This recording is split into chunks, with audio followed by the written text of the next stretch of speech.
आइए ले चलें हम आपको मंगल के सफ़र पर।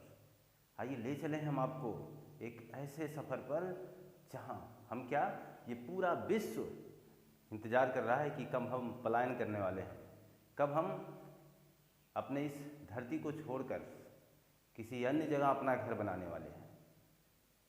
ऐसा ये पूरे देश के रहने वाले या इस पूरे देश में जो भी इंसान है जिनकी कल्पना सोच से परे है, जो कह दूं कि जो ज़्यादा सोच रहे हैं, इस पूरे दुनिया में जितने भी संसार हैं सब में होड़ मची हुई कौन मंगल ग्रह पे कितना कब्जा करेगा। हकीकत यह है कि हम इंसान ऐसा सोच क्यों रहे हैं, क्या कारण है कि हमें अपने धरती से पलायन करना होगा। क्या कारण है कि हमें ये जो एक्साइटमेंट हमारे अंदर है कि हम कब वहाँ जाएंगे, कैसे जाएंगे, ऐसे तमाम ख्यालात जो प्रश्न हमारे मन मस्तिष्क में सज चुके हैं, जो एक्साइटमेंट है जिसके ठीक पीछे प्रश्नावली छुपी हुई है कि कैसा होगा वहाँ का जीवन, कैसे रहेंगे हम वहाँ, कैसा होगा वहाँ का वायुमंडल, कैसा होगा वहाँ का आसमान, कैसे होंगे वहाँ के चांद तारे, कैसा होगा वहाँ का सूर्य, क्या वहाँ भी इतनी ठंडी होगी, क्या वहाँ भी इतनी गर्मी होगी, क्या वहाँ भी हमारी तरीके से पौधे होंगे। ऐसे तमाम शब्दावली, तमाम ऐसे प्रश्नों को जानने के लिए आप हमारे साथ इस सफ़र पर जुड़े रहें। आपका स्वागत है। इस सफ़र में मंगल ग्रह का एक सुनहरा सफ़र, एक खूबसूरत सफ़र आज आपके आँखों के सामने, आपके इस स्क्रीन पर, आपके चैनल के माध्यम से प्रोवाइड करा रहा हूँ, जो आपके प्रत्येक प्रतियोगी परीक्षाओं के लिए महत्वपूर्ण साबित होगा। आप पूरे लगन से इस सफ़र को, क्योंकि ये मंगल का सफ़र है, होगा सुहावना, है तो कठिन, एक कल्पना है जीवन की हमारा मंगल, एक कल्पना है भविष्य का जीवन, एक कल्पना है अतीत का जीवन, एक कल्पना है हमारे वर्तमान का जीवन। कुछ लोगों ने कहा कि यहाँ अतीत में जीवन था, कुछ ने कहा यहाँ भविष्य में जीवन होगा, और कुछ ने कह दिया मैं वर्तमान में ही जीवन यहाँ बना के दिखाऊंगा। तो वैज्ञानिक हैं, हार नहीं मानने वाले, इच्छा है, इच्छा शक्ति है, मनुष्य हैं हम, अपनी इच्छा शक्ति को रोकने वाले नहीं हैं। और ज़रूरी है कि आपकी इच्छा शक्ति बनी रहे, और ज़रूरी है पहलू, हमने अभी कहा कि हम अपनी धरती को, इस सुंदर सी धरा को छोड़कर क्यों जाना चाहते हैं, इस सुंदर से वसुंधरा को छोड़कर हम क्यों भागना चाहते हैं। ऐसा क्या आन पड़ा कि हमें मंगल ग्रह की तरफ रुख करना पड़ा। इसका सीधा कारण है हमारी आपकी वैचारिक सोच। हमने अपने इस सुंदर सी धरती को बहुत गंदा कर दिया है, इतना ज़्यादा गंदा कर दिया है कि भविष्य का जीवन अंधेरे में चला गया है। कुछ पता नहीं है कि कब हमारे इस जीवन का अंत होगा, कब एक एस्टेरॉयड इस धरती से टकराएगा और डायनासोर की तरह हम विलुप्त हो जाएंगे, कब हम भी एक सभ्यता के रूप में पहचाने जाएंगे। ऐसा होने में बहुत कम वक्त बचा हुआ है, ये सारे वैज्ञानिकों को पता है। आइंस्टीन जी ने कहा था कि मनुष्य अब ज़्यादा दिनों तक इस धरती पर नहीं रह सकता है, उसे अपना कोई नया ठिकाना ढूंढ लेना चाहिए, उसे कहीं और जगह जा करके अपने लिए जगह ढूंढनी चाहिए इस ब्रह्मांड में, क्योंकि ज़्यादा दिनों तक आप पृथ्वी पर नहीं रह पाओगे। उनका मानना था हिमस्खलन होगा, यानी बर्फें पिघलेंगी, भयानक भूकंप आएंगे और महामारी फैल जाएंगी, जिससे इस पूरे जीवन काल का, इस पूरे मानवीय जीवन चक्र का अंत हो जाएगा और हम एक सभ्यता बनकर रह जाएंगे। इस सोच ने मनुष्य को झकझोर दिया, इस सोच ने हमारे अंदर स्फूर्ति पैदा की कि हमें कुछ करना होगा, और इसी सोच के जरिए वैज्ञानिकों ने अपना काम, अपना दायित्व, अपना निर्वहन करना शुरू किया कि नहीं, अगर हम ऐसे हार मान जाएंगे तो फिर तो बेकार है। भले ही हमने इस धरती को गंदा कर दिया है, हम कहीं और जाके गंदगी फैला लेंगे। सच में मंगल ग्रह पे भी कोई नहीं रहता है, लेकिन पता नहीं कितने टन, और जानकारी के हिसाब से 7000 टन कचरे वहाँ भी फेंक दिए गए हैं हम मनुष्यों के द्वारा। लेकिन हकीकत क्या है, ये हमारी एक सोच है, हमारी आगे बढ़ने की एक कल्पना है जो हम इंसानों में होनी चाहिए, और जो आगे बढ़ने की कल्पना ही नहीं रखेंगे उनका विकास संभव नहीं है। ये कल्पना हमें वहाँ तक ले गई, कहाँ तक? चाँद तक। 1960 के दशक से ही हम प्रयास करना शुरू कर चुके थे, चाँद पर अपना यान भेजना शुरू कर दिए थे। रूस ने सबसे पहले ये काम करना शुरू किया, लेकिन सफल नहीं हुआ। सफलता ही आपको इस समाज में पहचान दिलाती है, असफलता आपको बार बार जागृत करती है, किसी से हारना नहीं चाहिए।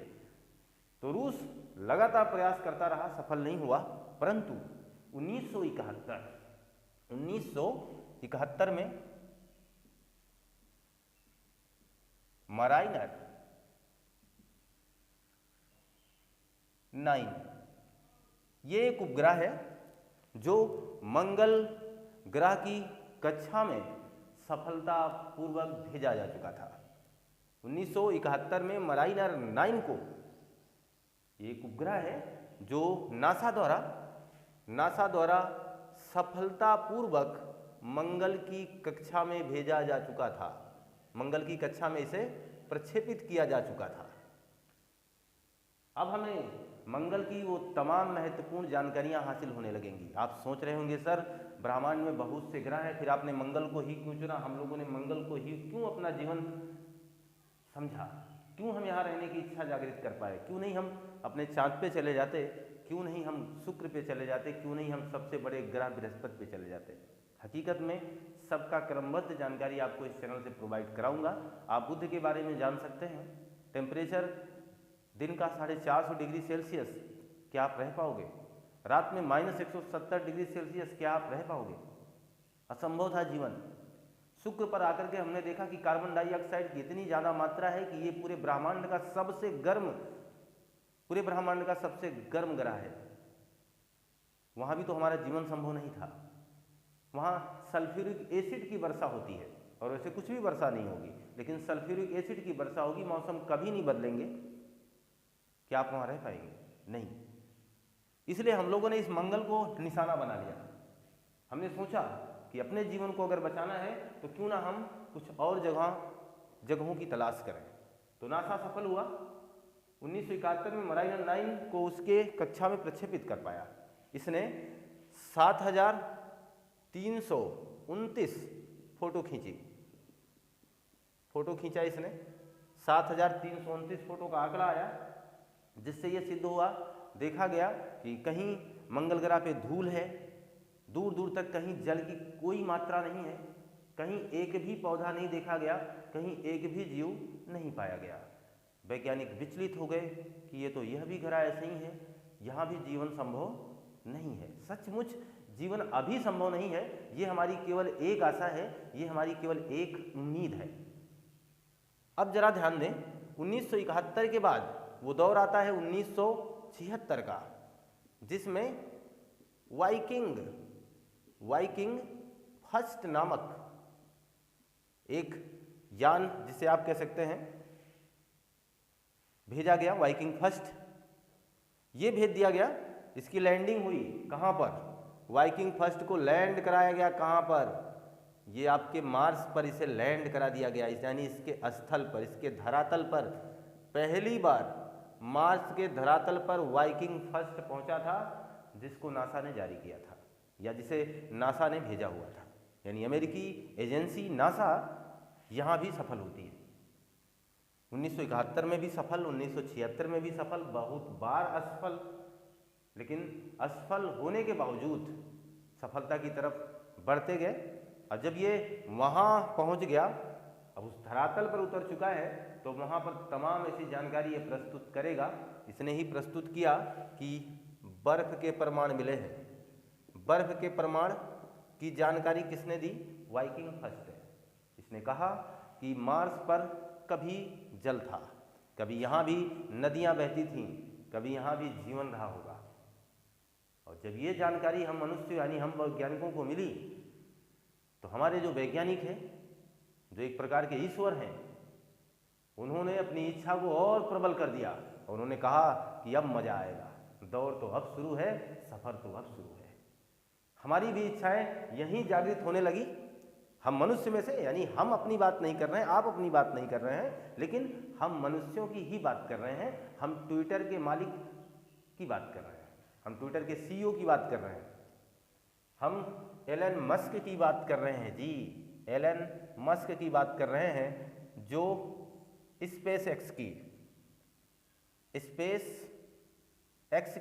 यानी स्पेस एक्स के मालिक हैं, यानी इसके सीईओ हैं, और जो आप ट्विटर चलाते हैं इसके सीईओ हैं, और भी कई चीज़ों के ये सीईओ हैं, और दुनिया के 20 अमीर आदमियों में शामिल हैं।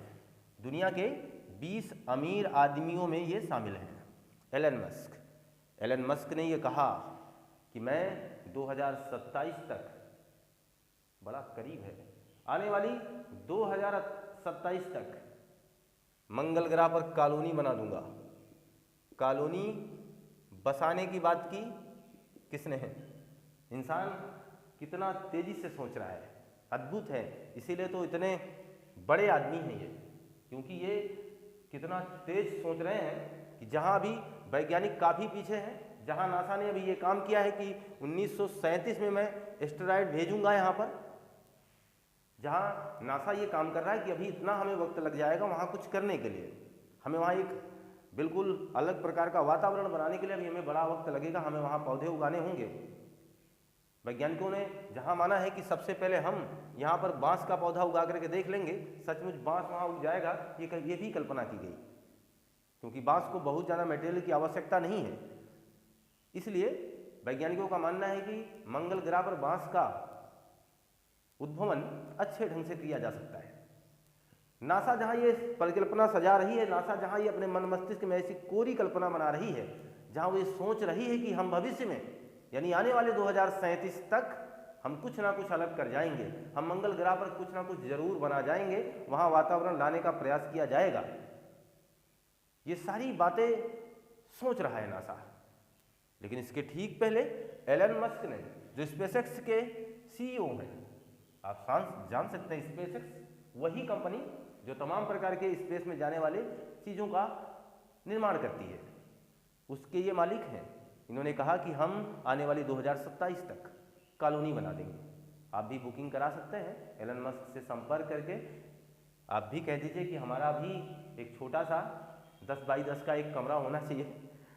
तो जब वाकई में एक एक्साइटमेंट है लोगों में कि ऐसा क्या हो पाएगा, तो एक ऐसे यान का निर्माण किया जा रहा है जिससे 100 आदमी बड़े आराम से मंगल ग्रह पर जा पाएंगे। रोचकता बनी रह गई, हमारी भी इच्छा जागृत होने लगी। हम मनुष्य ने ये देखा कि ये हमारे में से ही तो हैं जिन्होंने ये काम करना शुरू किया है, जिन्होंने ये काम किया है। हमारे भारत ने भी सोचा कि अरे सब पहुंच रहे हैं, हम नहीं पहुंचेंगे तो हमारा हिस्सा कहाँ लगेगा। तो भारत ने भी वो काम किया। 5 नवंबर 2013 को 5 नवंबर 2013 को भारत ने मंगलयान 1 भेजा, मार्स 1, 5 नवंबर 2013 को, जो 24 सितंबर 2014 को 24 सितंबर 2014 को मंगल की कक्षा में पहुंच गया। मंगल की कक्षा में पहुंच गया। आप सोचोगे सर ये धरातल पर नहीं उतरा? जी नहीं, ये मंगल की कक्षा में पहुंच गया। फिर मजा क्या आया जानते हो? जाने अनजाने में भारत ने बड़ा काम कर दिया था। ये दुनिया का, विश्व का इकलौता मात्र ऐसा एक देश है जो पहली बार ही सफल हुआ है। यानी पहले बार में ही इन्होंने भेजा, पहला ही प्रयास किया और पहली ही बार में इसे सफलता मिल गई। ऐसा ना रूस कर पाया, ऐसा ना अमेरिका कर पाया, या दुनिया के ऐसे कोई अन्य देश भी ऐसा काम नहीं कर पाए। ये बात क्लियर हो गई। तो भारत ने अपनी छवि छोड़ दी, थोड़े से ही समय में ये काम कर दिया भारत ने। देखना जरा, पहले ही प्रयास में सफल हो गया भारत। आंध्र प्रदेश में स्थित श्रीहरिकोटा, जिसे हम सतीश धवन अनुसंधान केंद्र के नाम से जानते हैं, सतीश धवन जी यहाँ के सीईओ थे, क्लियर है? तो हम ये लिख सकते हैं कि सतीश धवन अनुसंधान केंद्र अनुसंधान केंद्र, कई बार पूछा गया एग्जामों में, अनुसंधान को केंद्र श्रीहरिकोटा। श्रीहरिकोटा कहाँ है जी? आंध्र प्रदेश में। ये यहाँ तक का मामला है। इसरो एजेंसी है हमारे भारत की अनुसंधान की, यानी अंतरिक्ष अनुसंधान की एजेंसी हमारे भारत की, जिसे हम इसरो कहते हैं। ये अनुसंधान केंद्र जो कि श्रीहरिकोटा यानी आंध्र प्रदेश में बना हुआ है, जिसे सतीश धवन अनुसंधान केंद्र के नाम से जाना जाता है, इसने ये काम किया और पहली ही बार में सफलता हासिल की, अपने भारत का गौरव बढ़ा दिया। हमारा भारत भी मंगल ग्रह के आसपास रहने वाला देश बन गया। इसने भी कह दिया कि हम भी इसके हिस्सेदार हैं, यानी कभी भविष्य में आप जाओगे तो हम भारतीयों का भी ठिकाना वहाँ बनना तय है। अब कई भारतीय जिनके पास बहुत ज़्यादा पैसा है, उनकी कल्पना सजने लगी कि कितनी ज़मीन मैं वहाँ खरीद सकता हूँ। ये सारी कल्पनाएं दिमाग में आनी शुरू हो गई। मान लो हम लोग भी ये कल्पना सजा बैठे कि हमें भी वहाँ जाना ही होगा, क्योंकि हमें अपना जीवन बचाना है, तो सचमुच हम वहाँ जाएं, इस सफ़र पर चलें, इस सफ़र पर आगे बढ़ें। इसके ठीक पहले हमारे उस तमाम प्रश्नों का उत्तर भी तो हमारे मस्तिष्क में वो तमाम प्रश्न आने शुरू हो जाएंगे जिनके अभी उत्तर हमें मिले नहीं हैं। वो प्रश्न क्या है? क्या वहाँ जीवन संभव है? क्या वहाँ पर भी हमारी तरह ऑक्सीजन मौजूद है? बहुत गलत है। ऑक्सीजन बहुत कम है। जहाँ आप 21% ऑक्सीजन लिए बैठे हैं, वहाँ परसेंट से भी कम ऑक्सीजन है। अद्भुत है, कैसे जी पाएंगे हम? जहाँ हमारे यहाँ कार्बन डाइऑक्साइड की मात्रा 0.004% है, वहाँ कार्बन डाइऑक्साइड की मात्रा पूरे वायुमंडल की 96% है। कैसे संभव है जीवन? मुश्किल है। फिर ये कल्पना क्यों कर रहे हैं? इनको विश्वास है कि आने वाले दीर्घकालीन भविष्य में हम कुछ कर पाएंगे। आने वाले दीर्घकालीन भविष्य में हो सकता है वहाँ बारिश करवा ले जाए, ये कल्पना है वैज्ञानिकों की। हो सकता है हम उसके वायुमंडल से कार्बन डाइऑक्साइड के स्तर को कम कर ले जाएं, ये कल्पना है हम मनुष्यों की। तो ठीक है, आगे बढ़ करके हम देखेंगे क्या हमारे जैसा वहाँ दिन होता होगा, क्या हमारी जैसे वहाँ रातें होंगी, क्या हमारे जैसे वहाँ वर्ष होते होंगे, क्या हम भी वहाँ अपना जन्मदिन मना पाएंगे? ऐसी महत्वपूर्ण जानकारियों के लिए हमारे साथ इसी सफ़र पर बने रहें आप। ध्यान दीजिएगा, अगर आप मंगल ग्रह पर पहुँचेंगे तो वहाँ एक दिन में 24 घंटा 37 मिनट होगा, जो कि हमारी पृथ्वी से ये 37 लगभग 40 मिनट ज़्यादा होगा। तो जिन्हें दिन छोटा लगता है वो मंगल ग्रह की तरफ शिफ्ट होने का विचार बना लें, वो अपनी बुकिंग एलन मस्क से करवा लें। तो 24 घंटा 37 मिनट ये वहाँ का दिन का मान है। अद्भुत है, दिन बड़ा हो गया। आगे समझें, दिन बड़ा हुआ क्यों? क्योंकि उसका कारण है, आगे देखिएगा। एक वर्ष में 687 दिन होंगे। एक प्रॉब्लम है, जो हर वर्ष अपना बर्थडे धूमधाम से मनाते हैं, जो व्यक्ति हर वर्ष अपना बर्थडे मना रहे हैं और अपने दोस्तों की इनवाइट कर रहे हैं, बड़ा लंबा वक्त लगेगा, क्योंकि आप 365 दिन में पुनः रिवर्स हो जाते हैं। लेकिन यहाँ तो 687 दिन का एक वर्ष होगा भाई। मज़ेदार है। यहाँ भी आपको अगर टाइम इन्वेस्ट करना है तो ऐसा हो जाएगा। फिर हम जिस ग्रह पर रहना चाहते हैं, हम उसकी बारीकियों को जान रहे हैं, क्या सचमुच वहाँ हमें क्या क्या बदलाव देखने को मिलेगा। तो हमारा दिन बड़ा हो गया, हमारे वर्ष का मान बड़ा हो गया, दोनों ही मान बड़े हो गए। ऐसा होने का ठीक ठाक कारण है क्योंकि 687 दिन में ये परिक्रमा करेगा, इसका परिक्रमण काल है, और एक दिन इसका परिभ्रमण काल है। एक दिन से थोड़ा सा ज़्यादा आपके सामने मैंने उल्लिखित कर दिया है। एक वर्ष में 687 दिन होंगे। दूसरी महत्वपूर्ण बात, जब हम मंगल पर पहुंच जाएंगे ना, तो यहाँ पर आसमान का रंग अब हमारी तरीके से नहीं रहेगा कि नीले गगन के तले, वो गाना नहीं गा सकेंगे हम। जो हम नीला है आसमान, ये कितना खूबसूरत है आसमान, अब इस आसमान से हमारा नाता टूट जाएगा।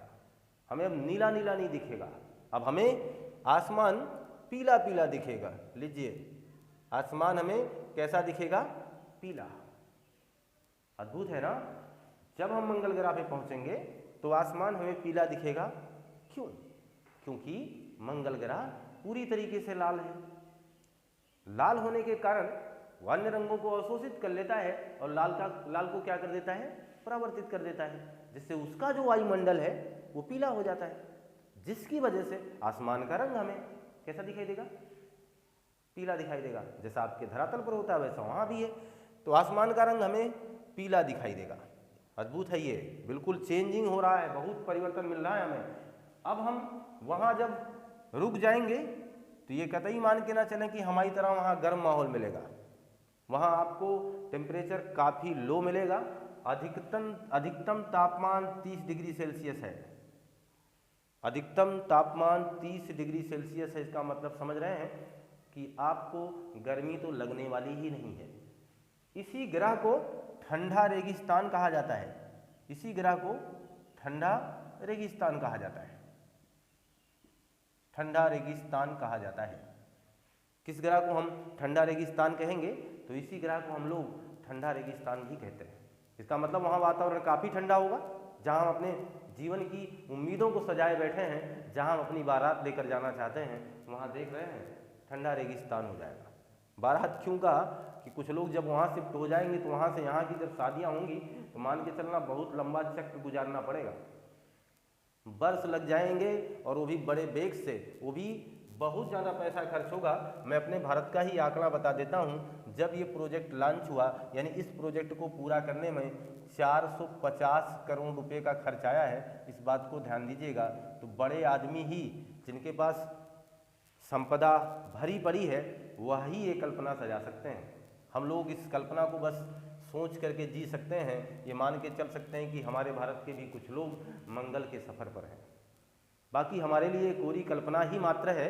तो 450 करोड़ खर्च हो गया इस प्रोजेक्ट को पूरा करने में। आप सोचो जरा, आपको जाना है, आपको आना है, आपके तमाम लोग आपके साथ जाएंगे, कितना पैसा खर्च हो जाएगा। क्लियर है ना? तो ये चीज़ें, यानी हमने जो कह दिया कि आप जब मंगल ग्रह पे पहुंचोगे तो ऐसा सारा काम हो जाएगा। और देखना जरा, अगर आप बहुत ही उछलने कूदने वाले में विश्वास रखते हैं, आप बहुत कूदना पसंद करते हैं, तो मज़ा आ जाएगा आपको मंगल ग्रह पे। क्योंकि आप एक बार उछलेंगे ना तो पृथ्वी से 3 गुना ज़्यादा जाएंगे।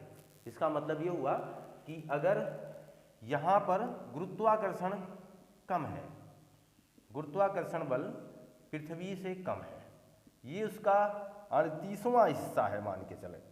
अगर आप 100 किलोग्राम के हैं, 100 केजी के हैं, और आप अपने वजन से परेशान हैं, तो आप एलन मस्क से संपर्क कर लीजिए। अगर आपको लगता है कि हम बड़े वजनी हैं, बहुत ही ज़्यादा परेशान हैं वजन से, वजन हमारा कम नहीं हो रहा है, तो आप चले जाइएगा मंगल ग्रह पे। क्योंकि आप यहाँ 100 केजी के हैं, वहाँ मात्र 38 केजी के रह जाएंगे। ये बात ध्यान देना। इतनी तेज़ी से तो मुझे लगता है कोई भी आपका वजन कम नहीं कर पाएगा। गुरुत्वाकर्षण बल इतना ज़्यादा कम है, इस वजह से आप अगर पृथ्वी पर 100 किलोग्राम के हैं तो यहाँ पर जाने पर आप 38 किलोग्राम के ही रह जाएंगे। क्लियर है? और इसी वजह से आप इस ग्रह पर ज़्यादा उछाल भी प्राप्त करेंगे, ज़्यादा उछलेंगे भी, है ना? तो हम लोगों ने ये देखा कि हम जिस ग्रह पर जाना चाहते हैं, जिस ग्रह पर अपना जीवन यापन करना चाहते हैं, जिस ग्रह से अपना संबंध स्थापित करना चाहते हैं, कितना खर्चीला है और किस तरीके का यहाँ वर्क है और किस तरीके का यहाँ वातावरण है। अब हमें अपनी इच्छाओं को विराम दे देना चाहिए। अब हमें ये सोचना चाहिए कि जब हमारे पास बहुत ही धन संपदा होगी तब हम वैज्ञानिकों के पीछे जाकर के उनसे संपर्क स्थापित करेंगे। हमारे पास तो अभी कल्पना के सिवाय कुछ नहीं है। बहरहाल जो भी कल्पना अभी वैज्ञानिकों ने सजा रखी है, अभी वह भी निराधारी है, उसका कोई अभी छोर या उसका अंत नहीं है, क्योंकि उस कल्पना में अभी कुछ भी नहीं है। अभी आप यहाँ पौधे उगा लो मेरे भैया, अभी आप इस कार्बन डाइऑक्साइड की मात्रा 1% के नीचे ला लो, अभी आप यहाँ ऑक्सीजन की मात्रा बढ़ा लो, अभी यहाँ आप पेड़ पौधों को उगा लो, फिर हम जानेंगे हम मनुष्य को कैसे रहना है। सोचो जरा, यही मनुष्य, यही वैज्ञानिक उस दूसरे ग्रह पर अपने जीवन की कल्पना बगैर पेड़ के नहीं कर पा रहे हैं, और यही मनुष्य, यही वैज्ञानिक अपने इस धरा के पेड़ पौधों को नहीं रोक पा रहे हैं। अजीब विडंबना है हम मनुष्यों की। हम अपनी सुंदर सी धरती को बर्बाद कर रहे हैं और दूसरे ग्रह पे जाने की तलाश कर रहे हैं। क्या सोच है हमारी और किस तरीके से हमारा काम किया जा रहा है। देखना जरा, कुछ और महत्वपूर्ण चीजें मैं बता ही दूं आपको। तो इस ग्रह पर जीवन है और इस ग्रह से संबंधित यानी भविष्य में जीवन है नहीं है, ऐसी तमाम कोरी कल्पनाएं अभी सजी हैं। आप भी अपने मन मस्तिष्क में सजाए रखें। यहाँ देखिए और क्या महत्वपूर्ण बातें आपको जानने लेनी चाहिए। एक तो मैं बात बता दूं, यहाँ पर एक है ओलिपस मेसी। ओलिपस मेसी ब्रह्मांड का, दुनिया का ही नहीं पूरे संसार का, दुनिया यानी हमारे देशों की जानकारी ही नहीं दे रहा हूं मैं, पूरे ब्रह्मांड पूरे सौरमंडल की बात कर रहा हूं। ओलिपस मेसी ब्रह्मांड का सबसे ऊंचा पर्वत है जो कि आपको यहीं मिलेगा। ओलिपस मेसी जो ब्रह्मांड का सबसे ऊंचा पर्वत है, कहाँ मिलेगा आपको? इसी मंगल ग्रह पे मिलेगा। ब्रह्मांड का सबसे ऊंचा पर्वत 27 किलोमीटर है इसकी ऊंचाई। आप समझ सकते हैं 8,850 मीटर ऊंचा है आपका एवरेस्ट, यानी 9 किलोमीटर भी पूरा नहीं हुआ है। और 9 त्रिक 27 होगा, यानी 9 का 3 गुना 27 होगा। अनुमान लगा लो कितना ऊंचा होगा ये। एक पर्वत और यहाँ पर है, ज्वालामुखी पर्वत है, इस बात को भी ध्यान दें। निक्स ओलंपिया, निक्स ओलंपिया यह भी एक पर्वत है जो ब्रह्मांड का सबसे लंबा पर्वत इसे कहोगे, यानी आपके एंडीज से भी काफी बड़ा। तो निक्स ओलंपिया एक लंबा पर्वत है और एक ओलिपस मेसी सबसे ऊंचा पर्वत है। इसे आप सबसे बड़ा पर्वत भी कह सकते हैं। क्लियर है ना? ये सबसे ऊंचा पर्वत है ओलिपस मेसी, 27 किलोमीटर ऊंचा आपका पूरे ब्रह्मांड का। घाटी है, बड़ी बड़ी घाटियां बन चुकी हैं, जिससे ये पता चलता है कि कभी अतीत में यहाँ जीवन रहा होगा। कभी पहले यहाँ कुछ जीव रहे होंगे, जब नदियाँ बह रही थी, इसका मतलब जीवन था। ऐसी कल्पनाएं, इसी वजह से तो इस पर इतना प्रयास किया जा रहा है। आगे समझ लीजिए आप कुछ और महत्वपूर्ण बातों को। महत्वपूर्ण बात ये कि हमारे एग्जाम में और भी प्रश्न इससे संबंधित पूछ लिए गए हैं कई बार। हम इसे लाल ग्रह कहते हैं। क्यों हम इसे लाल ग्रह इसलिए कहते हैं? क्योंकि ये लाल है भाई, ये लाल है इसलिए तो लाल कहेंगे ना। लाल ग्रह है लेकिन बहुत ठंडा है, और लाल होने का एक ही कारण है क्योंकि यहाँ आयरन ऑक्साइड की अधिकता है। आयरन ऑक्साइड की अधिकता है, इसलिए तो ये लाल है, क्योंकि यहाँ पर आयरन ऑक्साइड आपको बहुत मात्रा में मिलेगा, जिसे आप जंग कह सकते हो, जिसे आप लोहा कह सकते हैं। इसकी बहुत ज़्यादा मात्रा है, इस वजह से ये ग्रह हमें लाल दिखाई देता है। यह भी नंगी आंखों से देखा जा सकता है, इस बारे में बात हम कर भी चुके हैं। हमारा जीवन यही संभव है, इसका कोई ठोस प्रमाण अभी हमारे पास नहीं है। हम बस एक उत्सुकता, एक ये विचार से जुड़े हुए हैं कि कभी यहाँ जीवन रहा होगा। ये हमारे सूर्य से, अगर हमारा ये सूर्य है तो ये हमारे सूर्य से 228 मिलियन किलोमीटर की दूरी पर है। 228 मिलियन किलोमीटर। इस बात की चर्चा इसलिए कर रहा हूँ क्योंकि आपको बहुत बड़ी बात बताने वाला हूँ। 228 मिलियन किलोमीटर दूरी पर होने का मतलब क्या है? इसका मतलब है ये सूर्य है और यहाँ से ये 228 यम के यानी मिलियन किलोमीटर की दूरी पर है, जबकि हमारी पृथ्वी 150 यम के यानी मिलियन किलोमीटर की दूरी पर है। एक समय ऐसा आता है जैसा 13 अक्टूबर 2020 को हुआ था। ध्यान देना मैं क्या कहना चाह रहा हूं। 13 अक्टूबर 2020 को आपका जो मंगल है वो पृथ्वी के समीप आ गया। आप सोचोगे क्या सर इसी दिन ऐसा हुआ? नहीं, ये हर 26 महीने में हो जाता है। 26 महीने में ऐसा होता है क्योंकि इनका जो कक्षा है जिसमें ये गति कर रहे हैं वो अंडाकार है। तो 13 अक्टूबर 2020 को यानी हर 26 महीने बाद ऐसा होगा कि मंगल ग्रह की दूरी पृथ्वी से काफ़ी कम हो जाती है। आप दोनों दूरियां देख लो, 150 है और ये 28, यानी कुल मिला के 78 मिलियन किलोमीटर की दूरी है। लेकिन 13 अक्टूबर 2020 जो कि हर 26 महीने बाद ऐसा होता है, इस समय दूरी मात्र रह गई थी 62.07 मिलियन किलोमीटर, यानी हमारा पड़ोसी हमारे करीब आ रहा है। हमारा पड़ोसी हमारे करीब आ रहा है जहां हम अपने यान भेजना चाहते हैं। हमारा पड़ोसी यानी हमारे करीब आ रहा है, हमारा खर्चा कम होगा, इसलिए हम इसी टाइम, इसी पीरियड काल को देख करके यहाँ पर अपना यान भेजेंगे। अगर हम ज्योतिष में विश्वास करते हैं तो मैं आपको बता दूं कि अगर आप ज्योतिष में सचमुच विश्वास करते हैं, अगर आपको गठिया रोग से आप परेशान हैं या आपको गुर्दे की पथरी का प्रॉब्लम है यानी उसकी समस्या है, तो आपका मंगल ग्रह आपसे नाराज है। आप अपने मंगल ग्रह को खुश कर लीजिए, मंगलवार का व्रत रहिए, मंगलवार का व्रत रहिए, मंगल ग्रह आपका आपसे प्रसन्न हो जाएगा। ज्योतिष में ही इसे युद्ध का देवता कहा गया। ये प्रश्न बहुत ही इंपॉर्टेंट है। युद्ध का देवता किस ग्रह को कहा जाता है? युद्ध का देवता, तो युद्ध का देवता इसी ग्रह को कहा जाता है, मंगल को। ये रोम वालों ने इसे युद्ध का देवता माना। क्लियर है? लाल ग्रह भी इसे ही कहा जाता है। क्यों? लाल ग्रह इसे इसलिए कहा जाता है क्योंकि यहाँ पर आयरन ऑक्साइड की अधिकता है, आयरन ऑक्साइड की अधिकता है। क्लियर है बात? तो महत्वपूर्ण जानकारियों के साथ आप हमसे जुड़े रहे।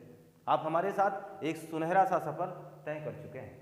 आप अपने मंगल ग्रह के बारे में सब कुछ जान चुके हैं, यहाँ का वो जीवन आप जान चुके हैं, यहाँ भविष्य में आने वाला वो तमाम प्रकार का जो पड़ाव, जो भी कुछ हमारे रिसर्चर कर रहे हैं, जो भी रिसर्च करने वाले ये काम कर रहे हैं, वाकई में वो अद्भुत है। इनके द्वारा किया गया ये प्रयास भी अद्भुत है, सराहनीय है। मैं इनको दिल से सैल्यूट करता हूँ। आप भविष्य की तलाश करते रहें। मैं अपने चैनल के माध्यम से यही चाहूँगा कि हमारे अपने देशवासी, ये दुनिया के लोग, ये मनुष्य क्यों ऐसा काम ही करें कि हमारी पृथ्वी गंदी हो जाए। हम अपनी पृथ्वी को ही ज़्यादा क्यों ना चला लें, हमें ऐसी कल्पनाओं से दूर ही ना जाना पड़े। तो ठीक है, आपको मैं विश्वास करता हूँ कि मैं आपको ये कंटेंट आपके पास प्रोवाइड करा पाया हूँ अच्छे से।